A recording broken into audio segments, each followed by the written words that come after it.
आइए सुना देते हैं पीएम ने आज क्या कहा है निर्मला सीतारमण के इस बजट पर।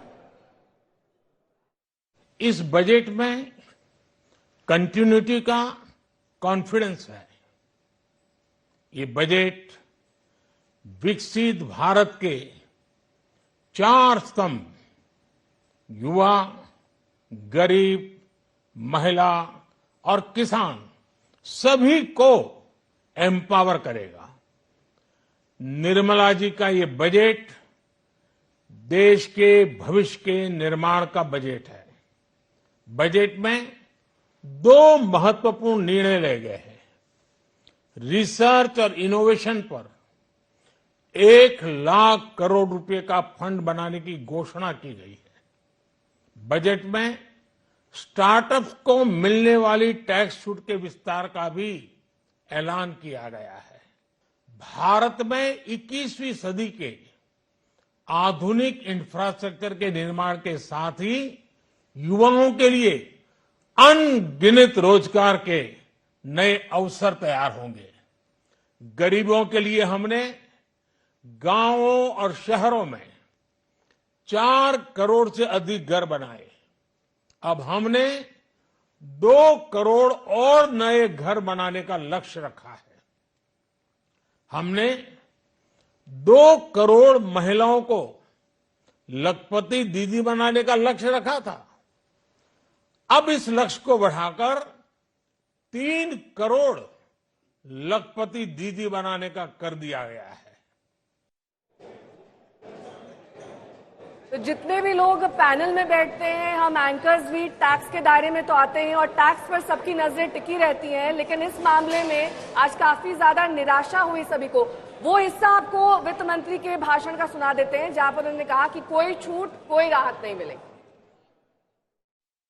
Tax proposals. As for tax proposals, in keeping with the convention, I do not propose to make any changes relating to taxation and propose to retain the same tax rates for direct and indirect taxes, including import duties. Over the last 10 years, the direct tax collections have more than trebled and the return filers swelled 2.4 times. I would like to assure the taxpayers that their contributions have been used wisely for the development of the country and welfare of its people. I appreciate the taxpayers for their continued support. The government has reduced and rationalized tax rates. Under the new tax scheme, there is now no tax liability for taxpayers with income up to 7 lakh rupees, up from 2.2 lakh rupees in the financial year 2013-14. Vision for Viksit Bharat. Our vision for Viksit Bharat is that of prosperous Bharat in harmony with nature, with modern infrastructure, and providing opportunities for all citizens and all regions to reach their potential. With confidence arising from strong and exemplary track record of performance and progress, earning Sabka Vishwas, the next 5 years will be years of unprecedented development and golden moments to realize the dream of developed India by 2047. The trinity of demography, democracy, and diversity, backed by Sabka Prayas, has the potential to fulfill aspirations of every Indian. आर्थिक परंपराओं में चुनाव पूर्व जो budget होता है उसे हमेशा लोक लुभावन माना जाता है कि कूट कूट कर वादे भरे होंगे, और इसीलिए मैंने शुरुआत की थी इस बात से कि आत्मविश्वास है या अति आत्मविश्वास है।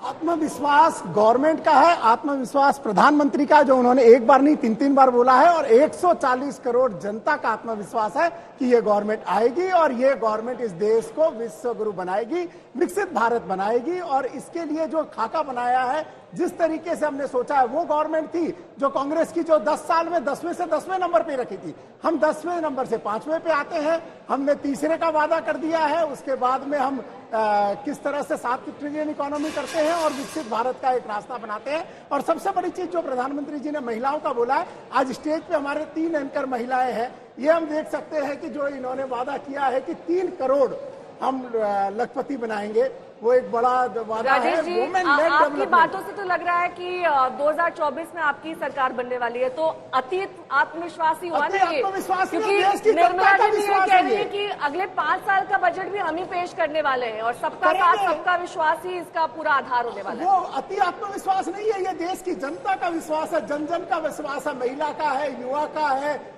किसानों का है और गरीबों का विश्वास। 2019 में यही सरकार थी सिद्धार्थ। इससे पहले कि मैं अभय दुबे जी के पास जाऊं, क्योंकि मुझे पता है कि मैं उनसे एक अच्छी चीज पूछूंगी इस बजट में तो वो भी उनके लिए मुश्किल होगा खोजना। सही कह रही हूँ ना? हाँ। मैं रुकिए एक सेकंड सिद्धार्थ, क्या ये 2019 में सरकार भी यही थी, बजट भी अंतरिम था और उन्होंने 1.5 लाख से सीधा 5 लाख तक टैक्स में छूट कर दी? अयोध्या का साइड इफेक्ट है क्या? बिल्कुल है। और मैं ये कहूंगा कि आपको उससे भी अगर पीछे जाएं, 2014 में जो चिदम्बरम जी का आखिरी इंटरिम बजट था, तो उसमें कितनी सारी अनाउंसमेंट्स थी और कितनी, मैं कहूंगा कि नंबर्स को किस प्रकार से रखा गया ताकि एक बहुत अच्छी स्थिति देखे।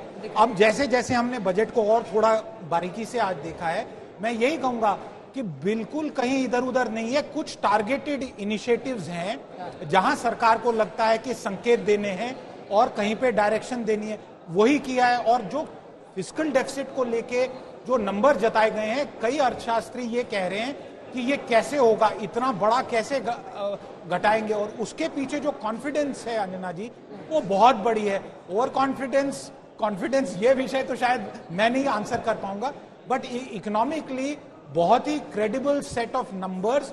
और ये सबसे पहला प्रश्न मनीष तिवारी ने यही पूछा था कि वित्तीय घाटे को लेकर उनको भरोसा नहीं हो रहा था कि सरकार नहीं, टैक्स कलेक्शन बहुत अच्छी हैं, क्योंकि टैक्स को जमा कलेक्ट करने के भी तरीके हैं। एक छोटी सी बात आखिर में, अगर आप एलोकेशन की प्रायोरिटीज देखें, वैसे तो बहुत बड़ा नंबर नहीं है, बट डिफेंस के लिए salaries plus capital expenditure, overall जो डिफेंस बजट है इस बारी 6 लाख करोड़ पार कर गया है और वो सबसे टॉप पे। हमारी एक्सपर्ट यहाँ बैठी हुई है और उसके बाद जरूरत थी, पिछली बजट में भी इस बात को लेकर चर्चा हुई थी कि डिफेंस बजट में क्यों नहीं बढ़ोतरी, जबकि हमारे थ्रेट्स जो हैं वो बॉर्डर्स पर इंक्रीज कर रहे हैं और अब तो मेक इन इंडिया के साथ वो चीज एंड देयरफॉर डिफेंस बजट लगभग 2-2.5 गुना है।